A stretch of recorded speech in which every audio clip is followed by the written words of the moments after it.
Our sign language interpreter tonight is Yulanzale. Now we begin with a looming financial crisis in the country, and tonight a report by the Office of the Controller of Budget is painting a gloomy picture, with statistics indicating that a whopping 83% of all revenues collected by the government have been spent on debt repayment.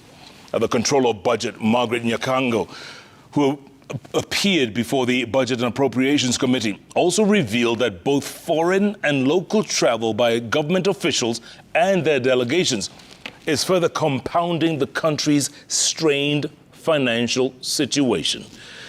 Let's begin our broadcast with our very own Chemtai Gowin.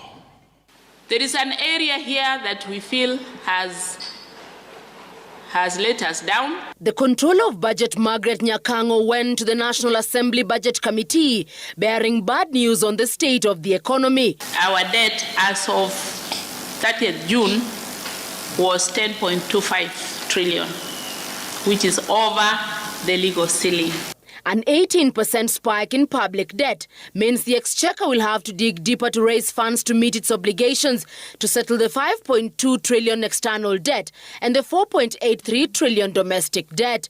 While KRA is targeting to collect 2.7 trillion shillings by the end of the 2023-2024 financial year, the greater chunk of the collections would go into debt servicing. The Controller of Budget stated that out of the 4.18 trillion budget in the 2022-2023 financial year, which heavily relies on KRA collections, public debt was set to consume 83% of the revenues, leaving a paltry 17% for other government programs. This means the government will still need to borrow more loans to sustain its operations. Development expenditure has already dropped by 14%. What it means there is that we budgeted more than what we actually did. There are fluctuations around fuel, but I want to assure Kenyans that we are doing our best to stabilize. Even when we have winds and storms which are global in nature, I know we have what it takes to be able to weather the storm, and we are doing that. The Controller of Budget took issue with the public expenditure at both levels of government, especially how recurrent expenditure continues to gobble up more public funds. For instance, out of the 3.6 trillion shillings allocated to the national government, 38% of the funds catered for salaries, allowances, contributions and wages of staff at the rate of 542.46 billion shillings. Foreign travel has also been flagged as a leading drain of public funds, despite a memo from the head of public service limiting official travel for government officials. The Controller of Budget revealed that state officers consumed 20 billion shillings in foreign and domestic travel.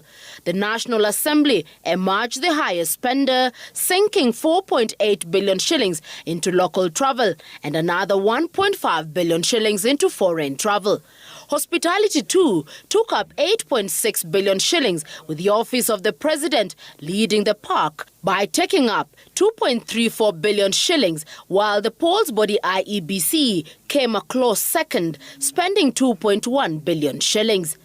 Despite President William Ruto's orders to MDAs and counties to settle approved pending bills so as to facilitate the circulation of monies and boost the economy, pending bills have instead risen to 727.74 billion shillings from 685.62 billion.